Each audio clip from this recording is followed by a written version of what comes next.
দিয়েছেন, তাহলে পরে ওই মানুষটা যদি খারাপ না হয়, তাহলে এই আজকে জমানাতে এসে আমি আপনি যদি সেই শরিয়ত বিরোধী কাজ করি, আবার মুখে কিছু কাজে কিছু অর্থের মাধ্যমে ভালো কাজে লিপ্ত হই, মনে রাখবেন কোরআনের ওই আয়াত অনুযায়ী আমি আপনি কিন্তু ঈমানের সঙ্গে সঙ্গে এই পাপাচার গুণ লিপ্ত করছি।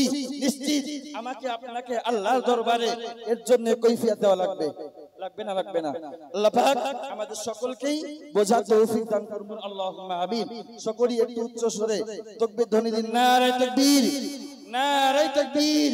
সিলসিলায়ে হক ফুরফুরা শরীফ, সিলসিলায়ে হক ফুরফুরা শরীফ, নারে তাকবীর।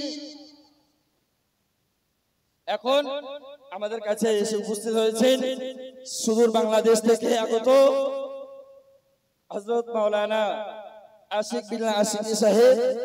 তিনি আপনাদের কাছে সুমধুর কণ্ঠে আলোচনা রাখবেন।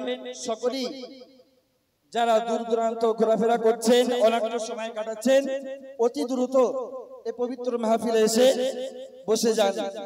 সকলেই উচ্চ আওয়াজে মুহাব্বতের সঙ্গে দরুদ শরীফ পড়েন। আল্লাহুম্মা সাল্লি আলা